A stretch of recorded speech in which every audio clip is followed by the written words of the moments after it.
On this week's FPL Happy Hour. Like, this feels like a dirty topic to talk about, right? I don't like it just feels dirty to talk about budget forwards, because it's one of those topics that you're like, I don't want that player. Like, I don't want my pay in my side. I don't want Dennis in my side. But as you rightly pointed out beforehand, if we want to afford the big name players and we do want to play three up front, then we're going to need one of these players.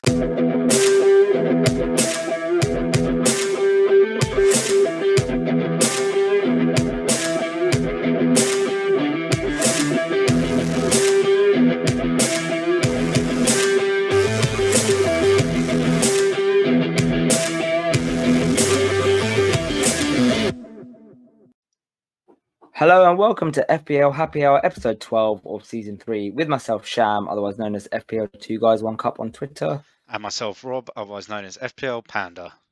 Rob, you can tell my voice is still a bit shaky. Yeah, but I'm back. Yeah, after, you're back. 3 weekends. The intro's so much smoother with you doing it and not me. Like, we didn't have to try it again for a second time at all. No, not at all. My voice is still a bit fucked up, but yeah, I'm back after 2 fantastic weekends of adulting and the previous weekend of family time. Lost my voice, had lots of fun, partied hard, and yeah, now I'm back to focus on FPL. I literally did not know what was going on in football at FPL for the last few weeks. I was similar last week. I had a stag do for a few days, which luckily coincided in the international break, which was great considering none of the people on the stag do had any interest in football. Yeah.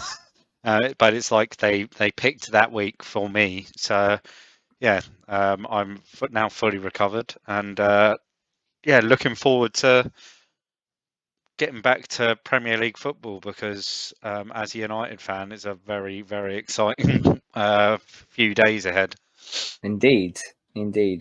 Right, so let's go through the agenda. We've got Fred. Fred, yeah, Fred. Let's go through the agenda for today. So we already went through our teams last week, so we're not going to go through our teams again. We're going to go through our ones to watch. So we picked out a player each who we like for the next, say, 6 to 10 game weeks.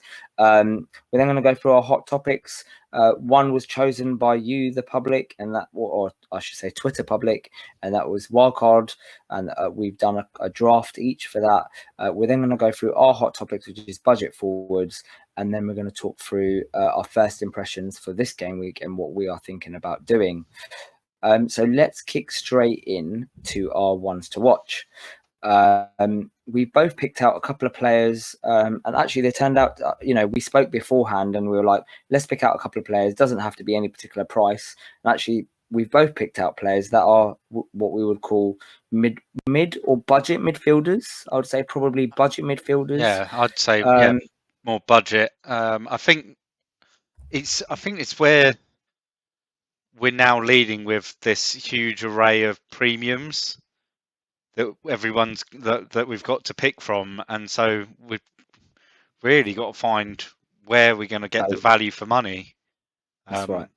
Which is partly why I chose that as our topic for the week, with the budget forwards. But I think these 2 names have definitely been touted around the FPL community on Twitter, in particular, in the last sort of 10 days since the last Premier League games.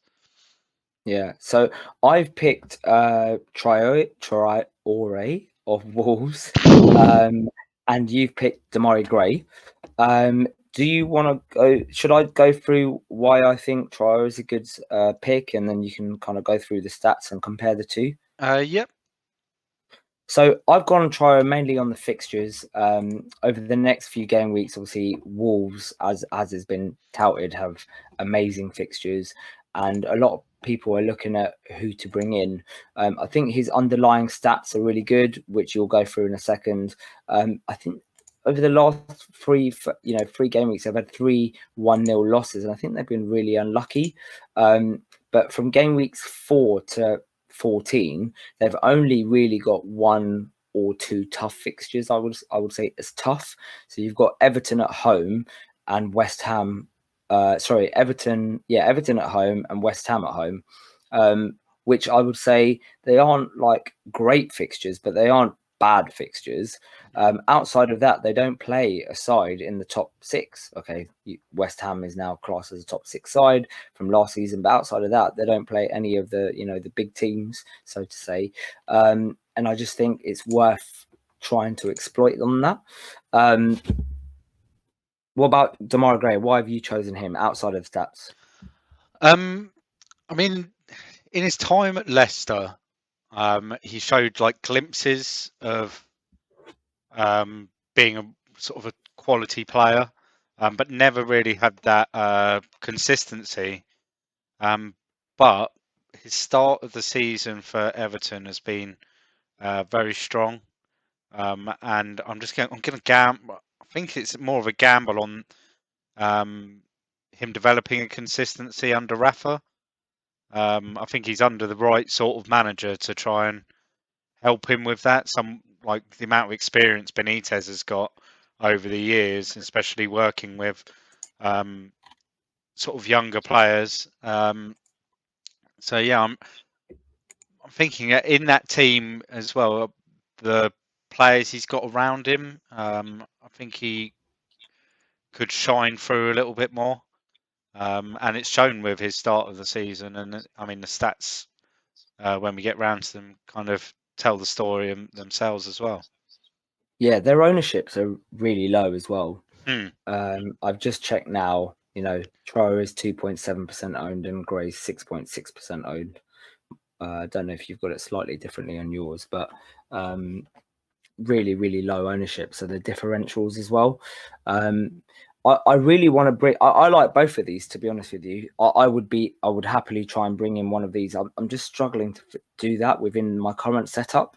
Although we'll talk about what I'm thinking to do later on. There is a possibility I could.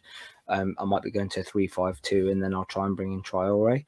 But yeah, let's have a look at the stats. What did the stats tell you from these players? Well, both have played and started all of the first 3 games so far. Gray's played slightly less minutes, but then that'll be due to Everton picking up a couple of results along the way as well. But I mean, you have to say that I think Traore has struggled from Wolves' finishing and lack of composure in the final third, which he himself has been guilty of as well. And we saw that a couple of times in game week 3 against United. So Demarai Gray, I mean, he scored 19 points so far, 7 points per 90, which is insane. Whilst Adama's only got the 6 points, no returns, 3 blanks. Gray's also got 2 goals.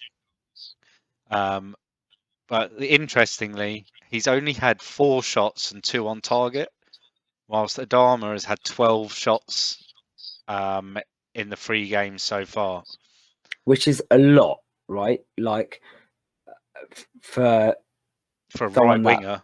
For a right winger, that is a lot of shots. Yeah, it works out 4.1 shots per 90 that he's taken. That's a lot.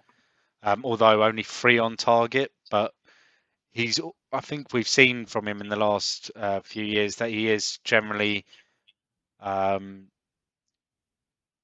take a lot of shots and a couple will go in.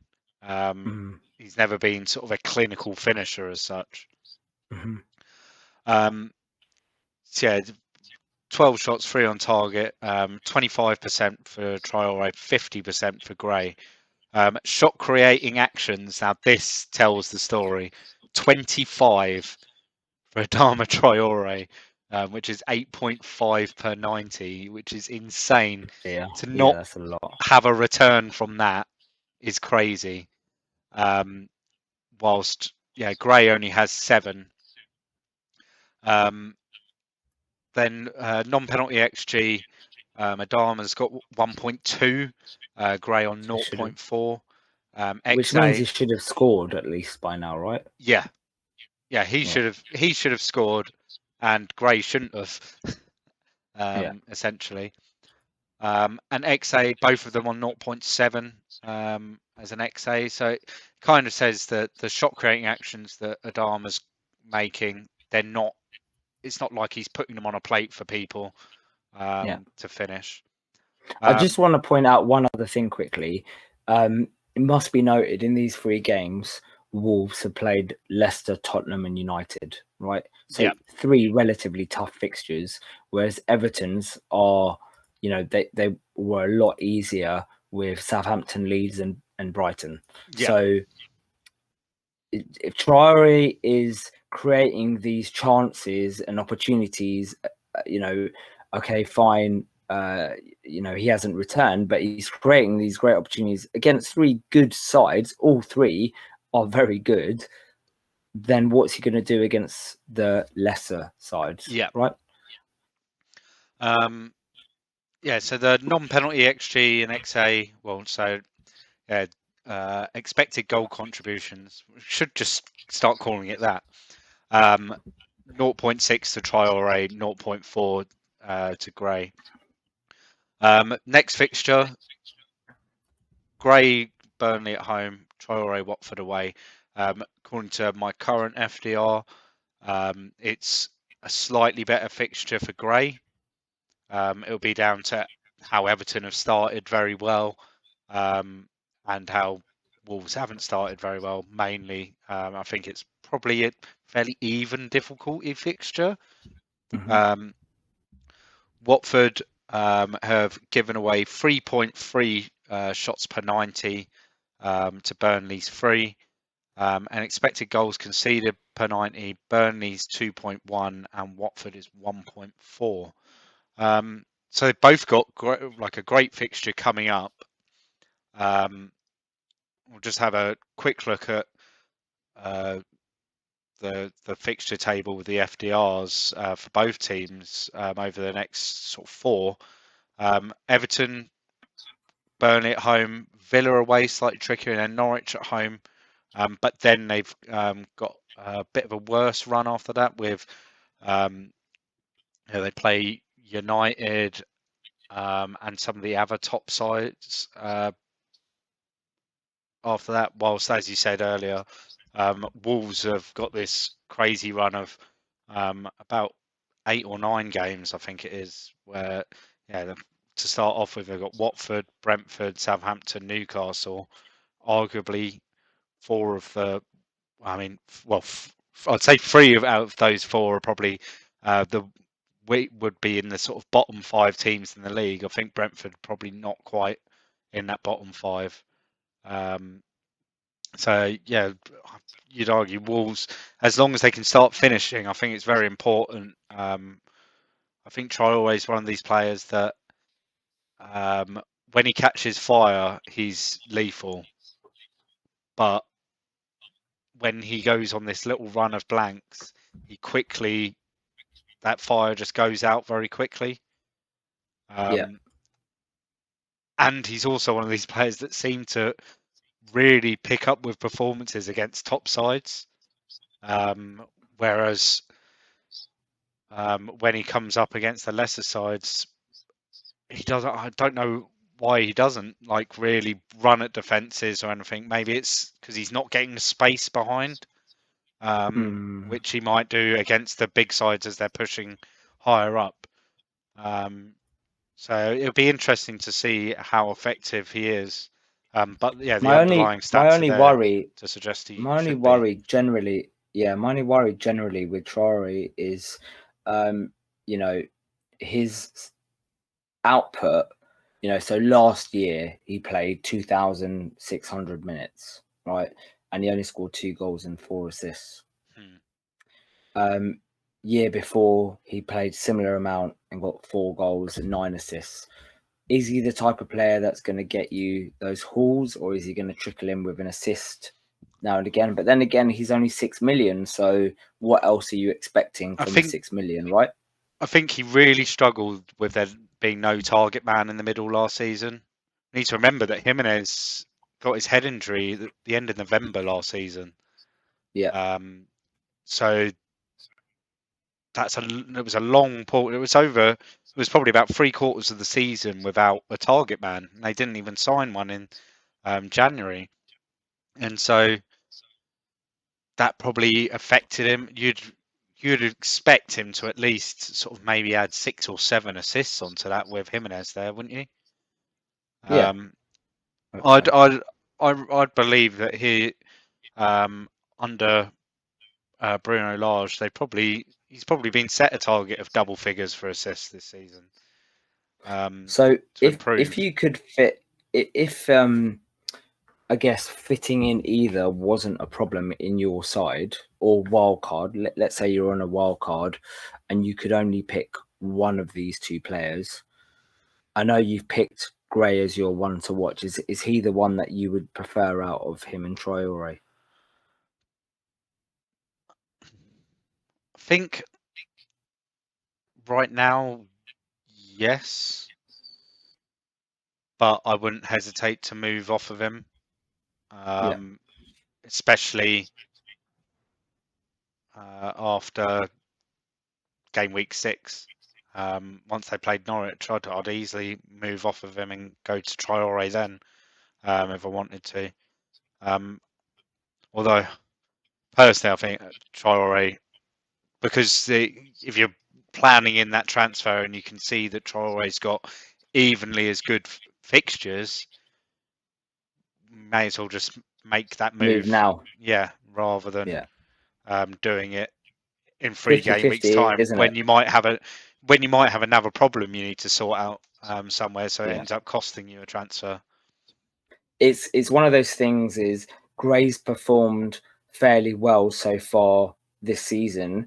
Do you go for the player that's in form, so to say, or do you go for the one? So it's a classic, form versus potential debate, isn't it? Because Traore is winning all of the underlying stats. Well, most of the underlying stats, the actual stats, like the ones that matter.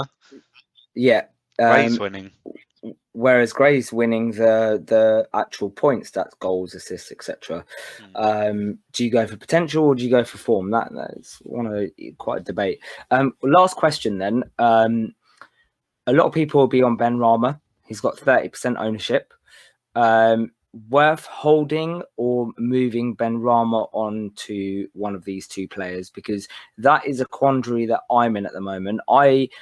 I'm struggling to fit one of these two players in. I really want Traore with a free, just one. I mean, I've got 2 free transfers, but in one go, the only way that I can move to one of these is really by losing Ben Rama or Greenwood. Isn't that going against your ownership? Yeah, for me personally, I'm just saying for the listeners. For the listeners. I'm not going to do that move. I'm not going to do that move because I'll tell you my reasons why I'm not going to do that move. But for the listeners, is it worth coming off Ben Rama and moving on to one of these two? Not this week. No. You've got Southampton. West Ham got Southampton away this week. So you'd think that Ben Rama has a very good chance of returning in that game. So I think that you could hold that transfer a week and then make it ahead of West Ham's visit of United in game week 5. Because I'm just thinking, we've picked these two ones to watch, and there's a reason why, because we both like them. But who are people going to be coming off to bring these in? Harvey Barnes is in a lot of teams, so there's that. But then will they be going down to Traore and Gray, or will they be going to Jota and Torres, for example? So I think it all depends probably depends on what they're doing elsewhere in the teams. Because if you're looking at doing Barnes what's Barnes 6.4? No, he's more. He's 7.5, I think. Down to Gray, you're gaining a million. Let's say 1.5 million. You're gaining for your bank to go towards your Lukaku or your Ronaldo or your Kane. Which all of which you're going to need to take some money out of your midfield to be able to afford them, aren't you? So see, that's where I think it's worth it. It's a really difficult one because around that value, that price, I'm just trying to think the players that people are going to have in their side is going to be like the likes of Rafinha, for example. Are you going to want to take Rafinha out at the moment when Leeds have got some really good fixtures? Probably not. Mount, do you want to be taking Mount out when they've got in game week 7? So it's a really tough one to work out. I think Mount you could probably come off of. I think Mount you could probably maybe come now off for of. a few games. Yeah, like you Mount's could come got off of like him 20% ownership. Yeah, you could come off him, go to Traore, and then come back to Mount if you're still holding that wild card for game week 7 or game week 8. You come back to Mount then. I mean, if at the moment I'm leaning now towards wildcarding in game week 8, and Mount will probably be one of the first names in my team for the wildcard. Because he's great value, and I don't expect him to go crazy in the next 3 game weeks and increase in value. I think the verdict for me is if you're on players and you need to get to the likes of Ronaldo, like we discussed at the beginning, then you need a 5 to 6 million pound player to get to. I think these two are worth it. But if you're on a player like Ben Rama, for example, and you want to switch over, it's probably not worth it. Because Ben Rama's got good fixtures, and I'm saying him because he's got 30% ownership.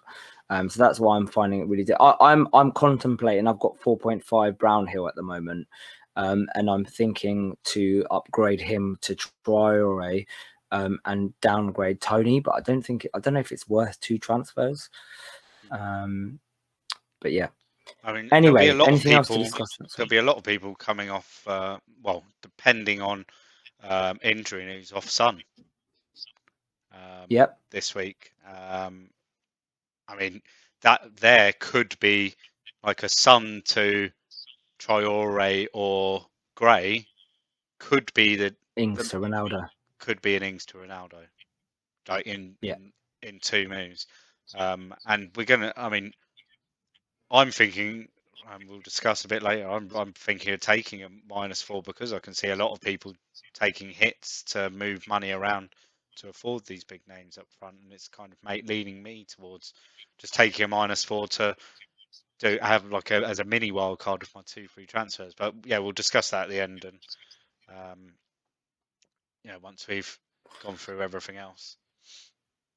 Right. Okay. Let's move over then to one of the next topics. What do you want? Which one do you want to hit first, Rob?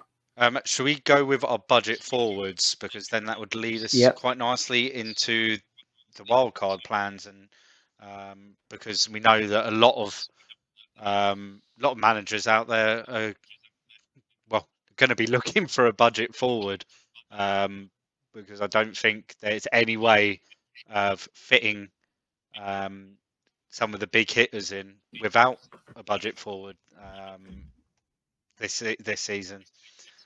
So let's have a look at who we're looking at. We've got six players that we're looking at, all under 6.5 million, and all, I mean, apart from Ivan Toney, all relatively low owned. So we're looking at Neil Maupay of Brighton, Odsonne Edouard of Palace, who we did look at a couple of weeks ago when he signed, Ivan Toney of Brentford, Adam Armstrong of Southampton, the Finnish Mbappe, Timu Pukki of Norwich, and Emmanuel Dennis, what a glorious name that is, of Watford, who has started very well at Vicarage Road.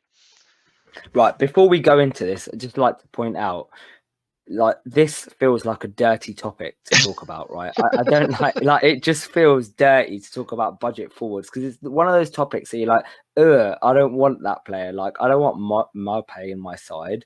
I don't want Dennis in my side.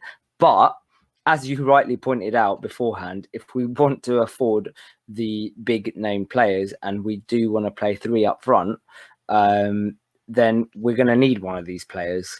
I think a lot of the wildcards that I've looked at are 3-5-2s. But if you know, I think, let's be real, I think in 90% of wildcard sides, you're going to have Antonio in, and you're going to have one of Ronaldo, Lukaku, or Kane. Yeah, that's going to be standard now. Most will go for Ronaldo, but some may not. But you're going to go for one of them. So you got two options with your third forward. You either go for a 4.5 sitting on your bench, or you go for one of these players. So yeah, it just feels like a dirty topic because I don't know. I don't like talking about them. But yeah, let's go through them anyway. What did your statistics tell us? I mean, obviously, Odsonne Edouard hasn't played in the Premier League yet, so his stats are all from his time at Celtic, where he's played one extra game, although played less minutes than Ivan Toney, for example, and Adam Armstrong as well has played. He played one game, I believe, in the Championship, which is included in his stats here as well. So FPL points. Let's start with that. Edouard, I did some quick maths. He scored twice and he got an assist. He might have scored 3 times and twice and got an assist in his 4 games for Celtic, 3 of which were starts. The 3 starts were all over 60 minutes as well. So he got 17 points from those games. Next best after him, though, that has played all the Premier League games is actually our cheapest man on the list, and that's Emmanuel Dennis, thanks to his goal and assist in game week 1 for Watford against Villa. He's relatively unknown, and he's what league? Do we know what league he's come from? Where did he come from? I've got a feeling in Russia. On the spot there. I think it was Russia. Let me have a Google. That he came from. Let's have a really quick look. He's Nigerian. No, he came from the Bundesliga. Came from Köln. Bundesliga. Okay. So goals amongst all of these, Maupay on 2 and Odsonne Edouard on 2. Assists, the only players to register assists out of these are Edouard and Dennis so far. Shots, Edouard 13, but he's played that extra game. He averages 4, but his shots per 90 is 4.5, which is the highest. The second highest shots per 90 is 3.3, which is Armstrong. Shots on target, again, Edouard on 5, Maupay with 3, Toney with 3, Armstrong with 3, Pukki only 2. Pukki has had 2 shots on goal and 2 on target, which gives him the best shots on target percentage. So once he gets the ball past the goalkeeper, he'll be banging in goals. Shot creating actions, Dennis with 13, which is the highest. The second highest is Maupay with 9, which that's another good figure for Dennis. 4.8 shot creating actions per 90. Obviously, though, Scotland have not got any of these stats available because they live in the dark ages of football statistics. I don't think there's many shot creating actions in Scotland, so they don't even bother recording them. Goal creating actions, the only players to register any, Armstrong with 1 and Dennis with 2. So yeah, he's 0.7 Dennis per 90 in goal creating actions. XG, again, not recorded by Scotland, but a non-penalty XG of 1.1 to nil Morpie is the best. Tony on 1. Dennis on 0.9. Pookie on 1. Armstrong 1.1. And XA Armstrong on 0.4, which is the best. I mean, yeah, it's not great for any of these creatively. I mean, not great for any of these in any way, but best of a bad bunch, though, isn't it? When you're yeah. looking at this sort of level, you're not looking at £12 million for No, you're looking for Lukaku someone and that Ronaldo if can do a you, job. yeah, that you're happy, it's cheap enough basically to sit as your first bench week in, week out, Yeah. and occasionally, Start. if you're 5 in midfield or you're 4 at the back, someone's got a tricky fixture, you chuck them in. Like, Yeah. um, It reminds me a bit of last season where even this season where we're looking at a lot of people have 4.5s midfielders not starting, they just put them on the bench. But then last season a lot of people had Souček and he was 5 million and they were happy to have him as first bench. Dennis's figures you'd remind argue, me a bit of that. yeah, He's probably like one of the best out of the 6. And from a fixtures point of view, Watford have got Wolves, Norwich, Newcastle, Leeds in the next 4, followed by Liverpool, okay, tough fixture, then Everton, Southampton. Not bad I'd fixtures, probably like from a start him in. fixtures point of view. I'd probably start him in 4 of those fixtures. Yeah, like I'd probably start him. I don't know about Wolves because their defense is decent. But I'd start him against Norwich. I'd start him against Newcastle. Probably start him against Leeds.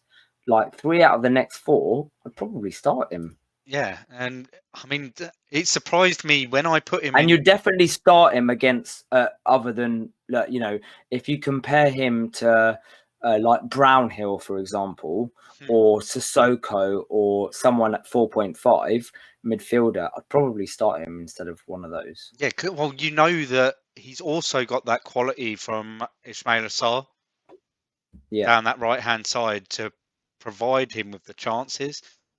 The only worry, I think, for Dennis is Josh King. Yeah. But with the way that he started this season, I think it's it would be tough to drop him or move him out of that because he is playing well and he's producing good numbers and he's backing it up.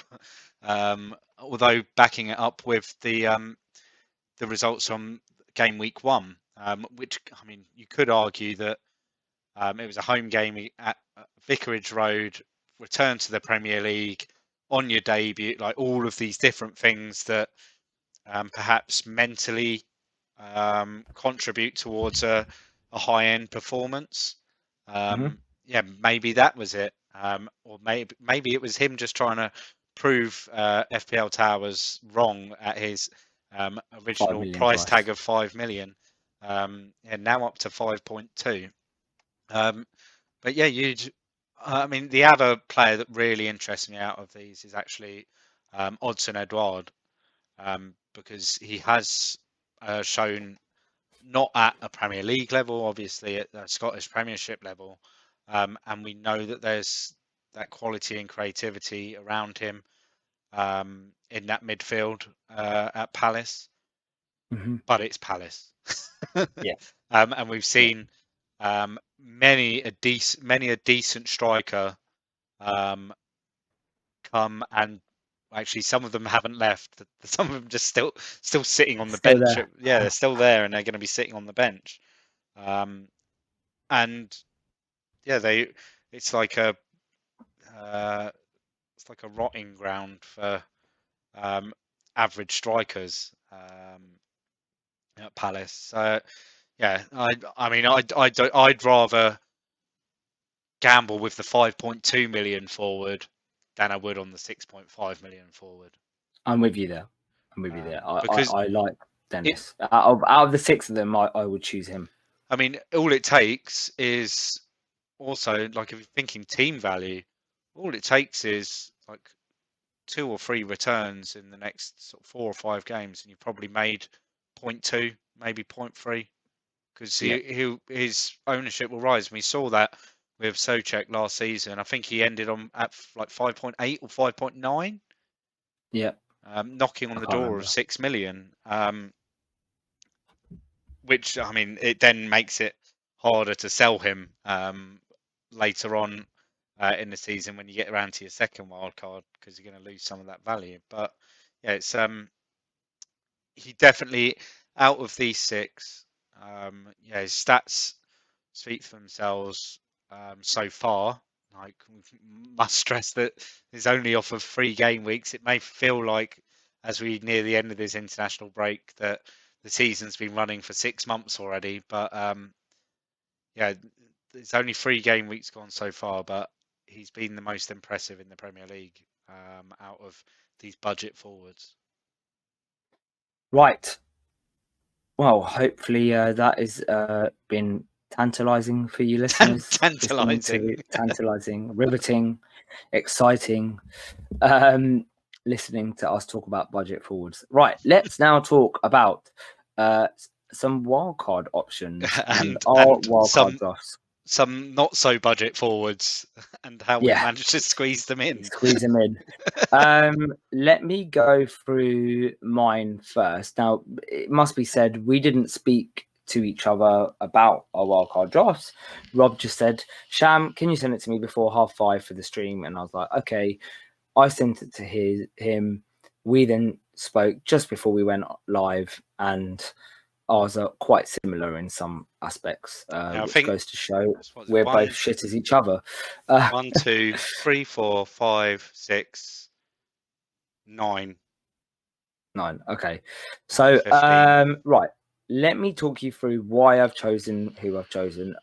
I'll just talk you through my side first. I'll name all 15, and then I'll tell you why I've gone for them. So I've gone for Sarr of Wolves in goal with a 4.0 million goalkeeper. I don't think I changed it. I just kept it as what it was before in my current team. Ben White of Arsenal, Brandon Williams of Norwich, TAA of Liverpool, Semedo of Wolves, and Livramento of Southampton. In midfield, I've gone with Traore, Salah, Gray, Sissoko, and Ben Rama.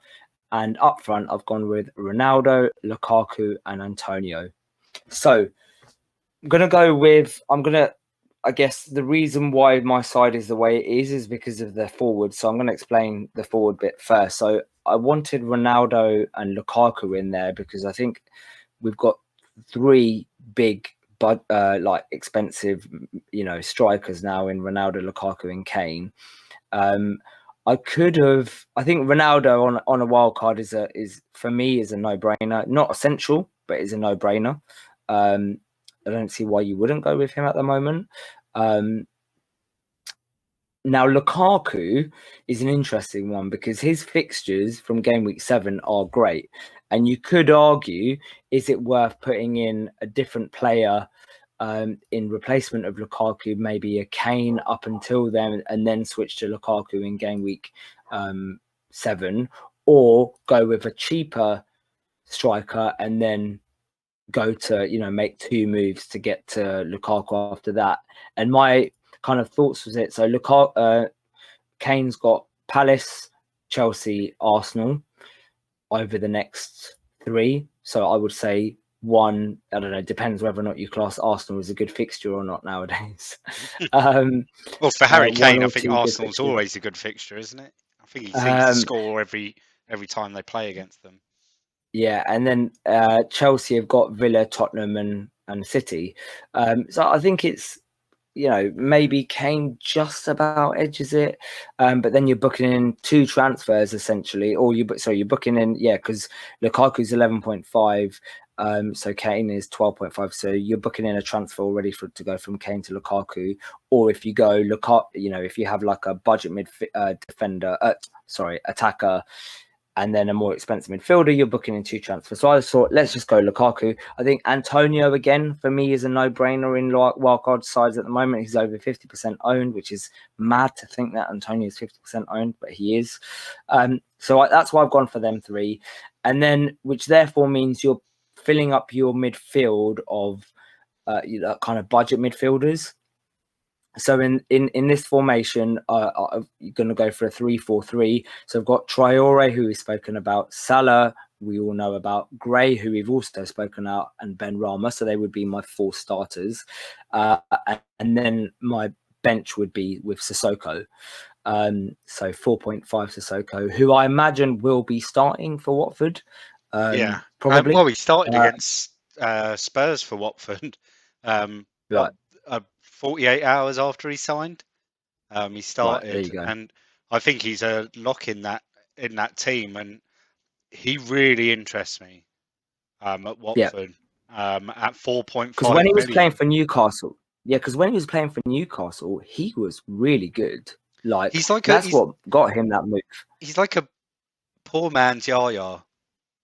Yeah, that's what he reminds me of. And even at Spurs, he was like a poor man's Yaya Toure. The way that he can pick up the ball in the midfield, drive forward with it. The only difference is Yaya used to get into the box and do something with the ball. Sissoko's legs just go to jelly, and he like just regresses into like some school kid. But when he was playing for Newcastle, he used to do something with it. Yeah, he had good results with Newcastle. Maybe it was just at Spurs. He was always thinking, "There's better players to finish the opportunity around me. I will look for them." And then he maybe took a touch extra or 2 extra than he should have. Whilst at Newcastle, there wasn't that. Yeah, I don't know. Yeah.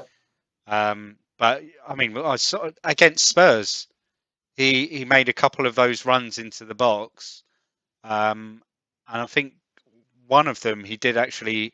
He fired a ball across the 6-yard box, which someone should have been on the end of, and it would have been a goal. And I think we're gonna.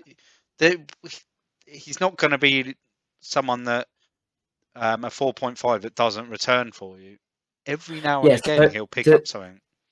The 3 seasons that he was at Newcastle that he started, so he had 3,000 minutes. So 2013-14, 2014-15, 2015-16, he played around 3,000 minutes, and he scored over 100 points in each of them. 3 goals and 6 assists in the first season, 4 goals and 3 assists in the second, and 1 goal and 8 assists in the third. Now, for a 4.5 million, that isn't bad. Yeah, and that's why Spurs bought him. Yeah. So I don't think I think he's a decent option for 4.5, and if you compare that to Souček from last season, where everyone was like raving about, Souček scored 147 points, 10 goals, 2 assists, so 40 more points, but obviously he was more expensive. I don't think he's as good as Souček. I'm not saying that he is, but I still, at 4.5, I don't think he's a bad option for first on your bench. So that's why I've gone those 5, and then in defence, I've gone with TAA, and then a rotation really of the other 4. So I've gone with Ben White, Arsenal, who's got good fixtures coming up, Brandon Williams, who I think starts, Wolves, Semedo of Wolves, and then Livramento. I imagine I'll probably be starting Semedo and Ben White in this side, and then I've gone with Sarr in goal. So I've gone with double Wolves defence, trying to take advantage of their good fixtures coming up. So in this side, essentially, I've got triple Wolves, which some might be, say, it's a bit of a risk, and it probably is. But I'm just I am a fixtures person, and I'm just trying to take advantage of their fixtures coming up. That leaves me with my current side as 0.1 in the bank.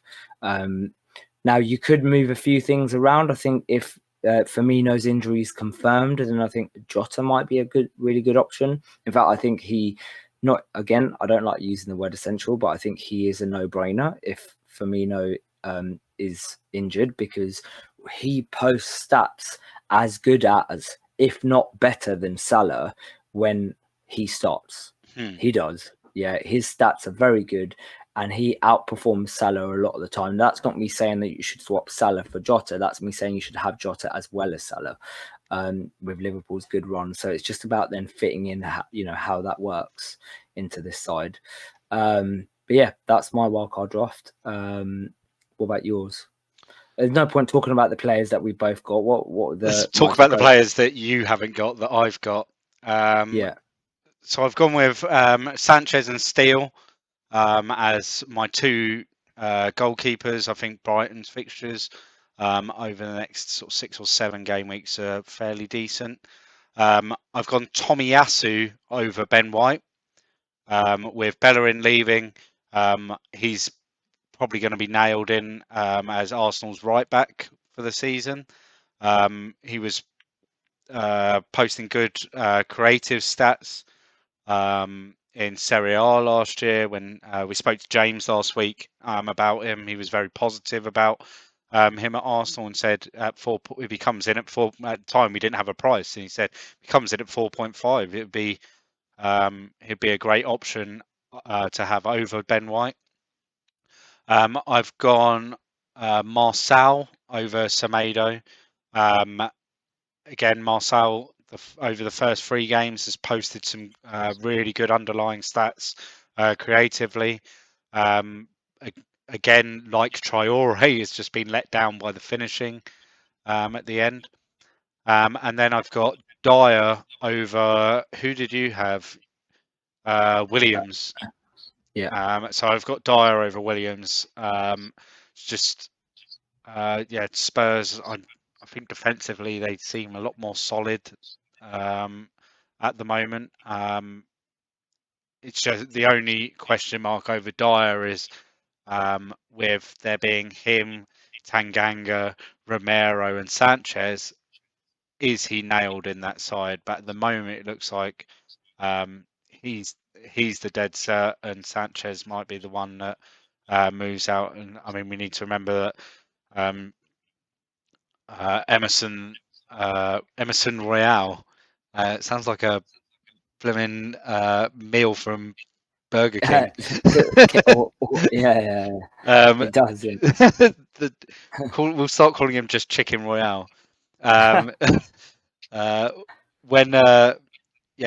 If he comes straight into the side, then Tanganga obviously moves out.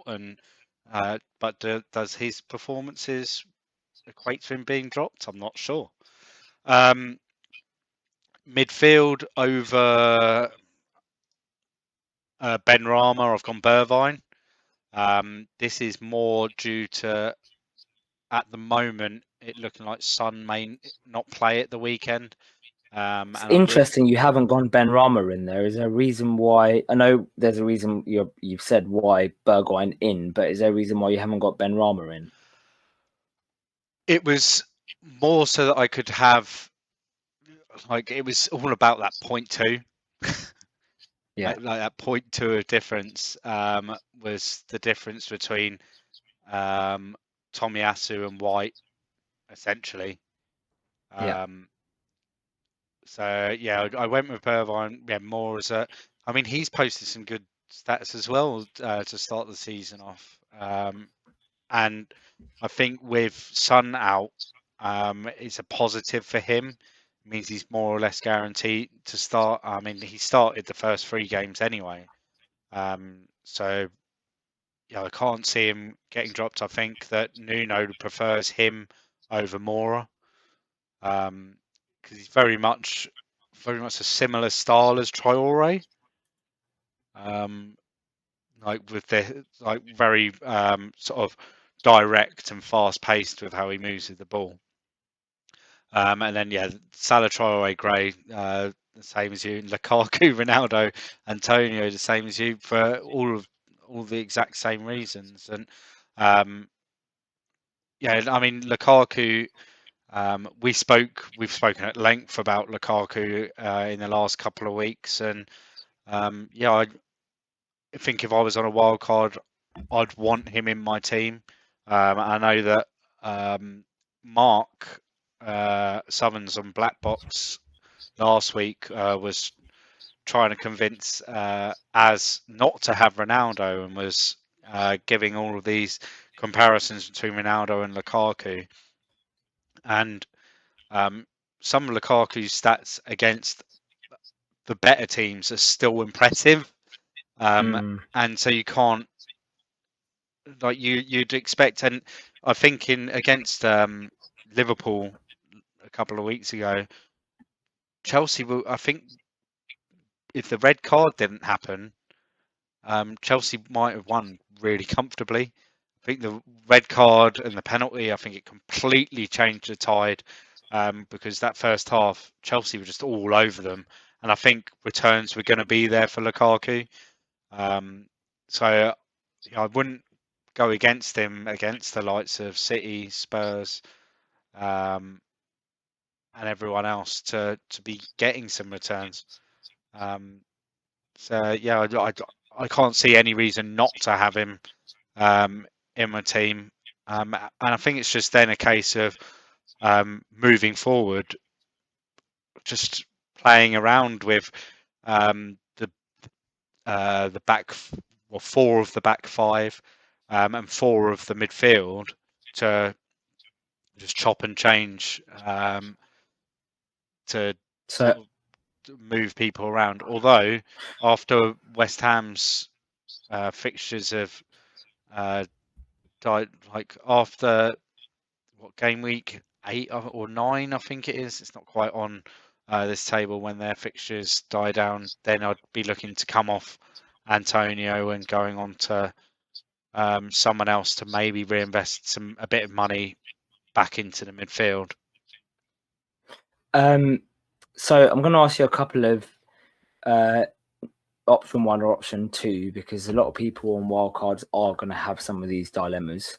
So we want to get your opinion on what you think. So Lukaku or Ronaldo? Ronaldo. Okay. For now, probably for the next 3 game weeks, and then I'd move to Lukaku. Cool. Other option that people are going to have is Bamford, Jimenez, Ings, or DCL. One of those 4.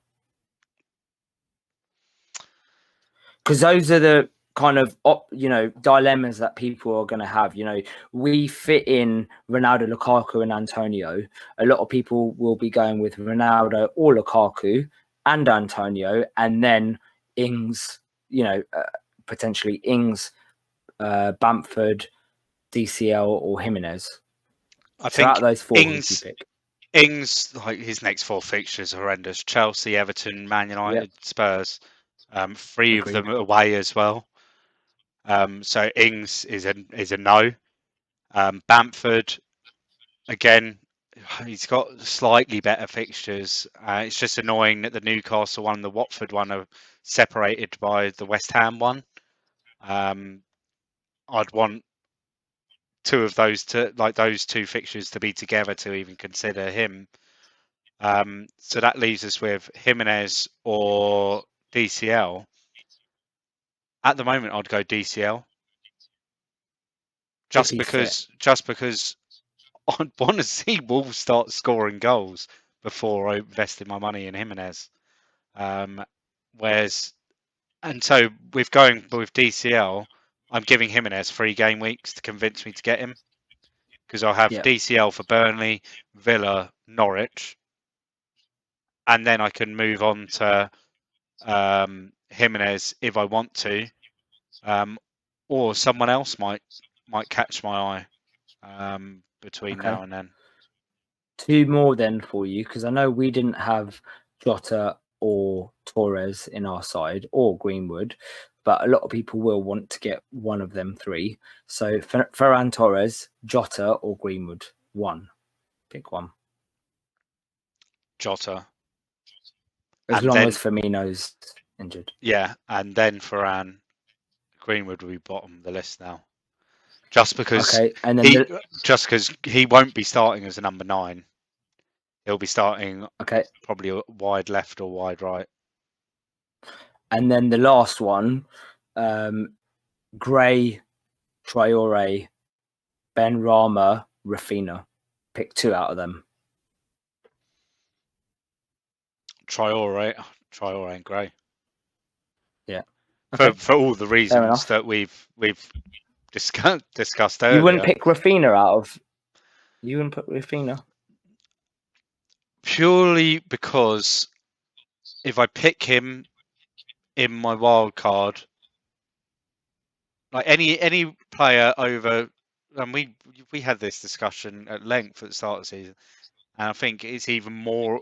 I think it's more important now than it was at the beginning of the season because of how sparingly we need to use this money. And Rafinha at his 6.6 or 6.7 or whatever it is. Yeah. I'd want to start him straight away. Yeah. And against Liverpool, I don't think I'd want to start him. So I'd rather have Gray against Burnley or Traore against Watford. Okay. Perfect. Anything else to add on the wildcard drafts then? That's it. No, I mean, we're both. Hope. Neither of us are actually. It's key for everyone to know that neither of us are on a wildcard, so there wasn't like the pressure of getting it perfect for us that there might be for those out there. But I think we've given people our template more or less, like 9 out of 15 players exactly the same. Like if you take away the goalkeepers, it's 9 out of 13 players, the same. Yeah. Which and is hopefully the option A or B. Yeah, and I think hopefully the option A or B will give you an idea as well as to, if you are going down other routes, which ones we prefer. And again, it is our preference. You're going to have differences depending on how you play the game, right? Okay, so that is coming to the end of the pod. Let's just quickly talk about what we're thinking about doing in our moves this week and potential captains. So what are you thinking about doing, Rob? Let's go with you first. So I've got 2 free transfers, which is seems like a bit of a luxury. And I knew that it was going to be a good thing to have the 2 frees, especially with all of the rumours for deadline day and everything, and just needed to be sure what was going on. So I'm currently looking at moving Ings to Ronaldo. Like Danny Ings, I think, and we mentioned earlier, the fixtures for Villa are pretty horrendous. I don't hold much hope for Danny Ings to provide me with returns to equate his 8 million price tag. And then I'm gonna be doing Bruno down to either Gray or Traore. Okay. And it Can you does fit leave. Jota in instead? I could do, I think. Shall I have a quick go at doing it? Let's see if it works. So I have got 0.4 in the bank. It could. It would be funny if you were 0.1 short. I would laugh in your face. But then I'd take a -4. Yeah, I'd take a -4 and sort out my Simicast problem. Yeah. Do you like Simicast to Williams? Let's have a quick look. Who do I want? I want Ronaldo. Jota and Ronaldo. Let's see if you can do Bruno to Jota and Ronaldo. Ings to Ronaldo. more than enough money. Yeah, I would do Oh that. no, I think there's I still no. have a Simicast problem Oh yeah, shit. because I've got TAA, Salah, and Simicast. So, but for a -4, then I can take Simicast, and I've got 4.3 to spend on a defender, so I can go Simicast to Livramento. My only concern with that is I know it's part of a longer term move, but I don't think it's worth taking out Bruno for a -4. I know essentially you're not taking him. Well, you are taking him out for a -4 Yeah, just to get I'd need Jota. I'd need to have from Ronaldo, Jota, or Livramento. I'd need a goal, and for Bruno or Ings or Simicast not to return, essentially. Yeah. I personally don't think it's worth a -4. That's my only concern. No. I was happy to just live with the Simicast problem. Yeah. And if I wildcard early, just sit him on my bench as my third bench. Like, he's 4 million at the end of the day. Yeah. I could move. Like, I'd rather sort out Veltman. I could move him on to Tomiyasu for an extra 0.1. I'd rather do something like that, or try and sort out Barnes down to Gray. Okay. Now, if you don't bring in Ronaldo, who's your captain going to be? Because I know that it will be Ronaldo. If you bring in Ronaldo, would it be Bruno? If I wasn't bringing in Ronaldo, my captain this week would be Bruno. Okay. Oh, actually, it might be Salah. Okay, fair enough. Right. So my dilemma this week. Now I can do Ings to Ronaldo and Bruno to Jota for free. I've got 2 free transfers. I can do that if I want to. I don't have a Simicast problem because I got rid of him last week. I've got 2 free transfers, but there's 2 reasons why I don't want to do that. The first reason is, as you know, I'm going with the ownership strategy this year, and Bruno Fernandes is 50% owned, or 48% owned. And secondly, I just don't think it's worth it. I think that Bruno could equally, score equally as Ronaldo. Last year against Newcastle, Bruno scored a goal and assist in both fixtures, home and away. And I am a manager that looks at previous records against clubs. I just favour that. I just really like doing that. And I think long term, I agree with the fact that I don't think Bruno is worth his value now that Ronaldo's 8, especially if he's not on pens. So long term, I won't be having Bruno, and I imagine his ownership will go down. But in the short term, Ronaldo's current ownership is 16%, probably go up to about 24%, 23% by the time game week 4 happens, I imagine. With Bruno, I think it's a case of keeping an eye on when his next price changes, because it could happen on Thursday night as more people are hitting that wild card and more people are transferring him out. Do you know what? I'm really not that bothered with losing price changes. It could be. I mean, he could. At the moment, he's gone down around 10% of value in the last 2 weeks. Yeah, I'm not that bothered, and I'm not, like, because I lost out on Simicast. I've lost out on 0.1 there, where his price rised and then it dropped. Yeah, see, I banked that. I banked that extra 0.1 from him. Yeah. I've lost out on Barnes, where I didn't sell. I sold Buendia instead.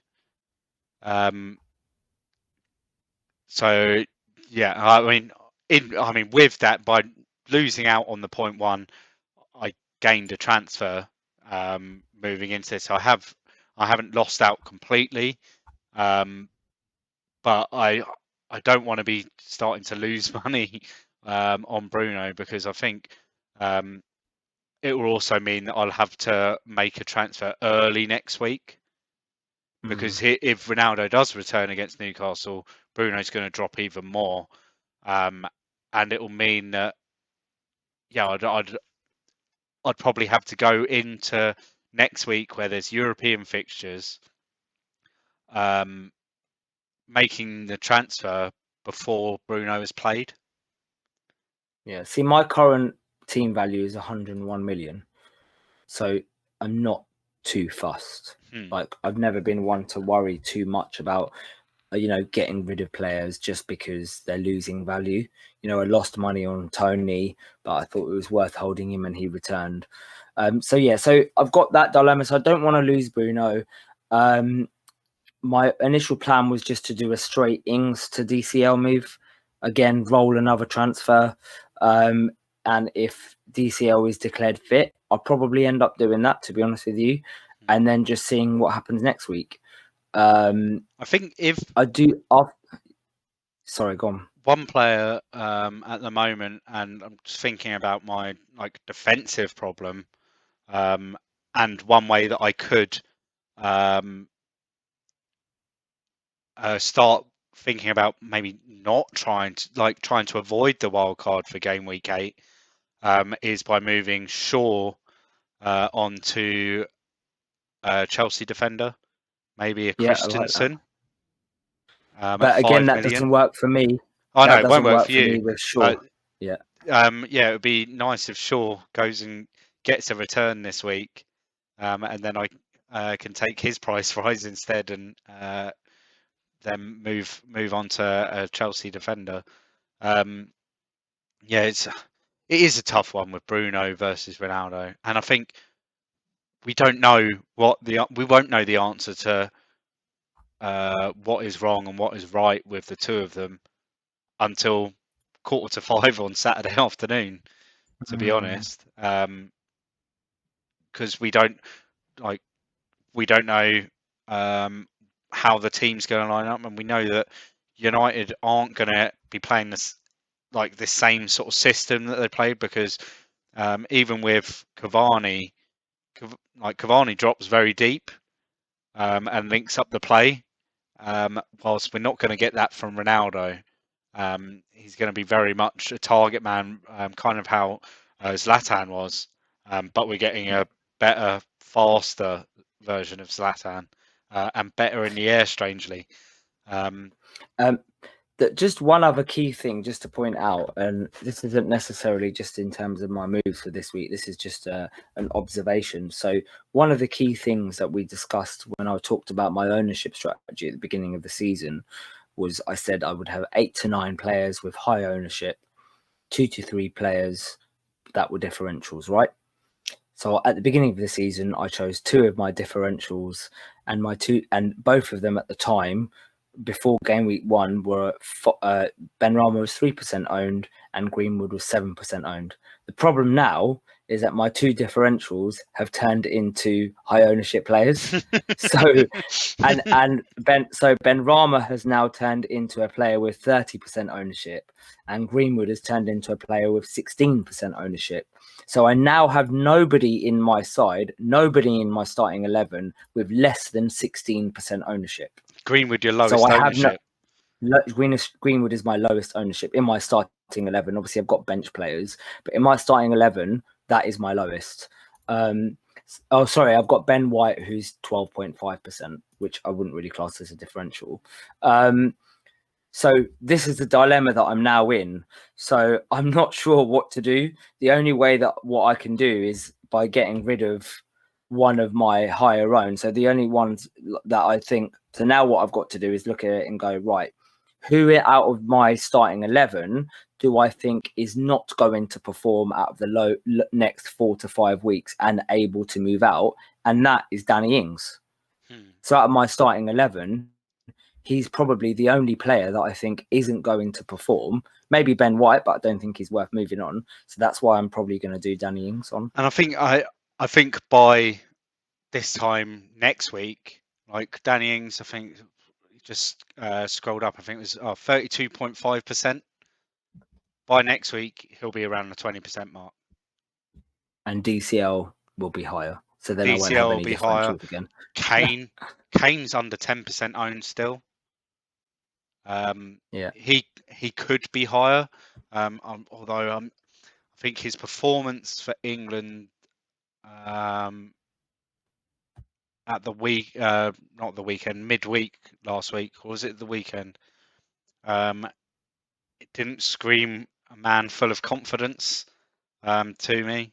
He took his penalty well, but he had a couple of other chances that put wide, put over, and I mean against Hungary he had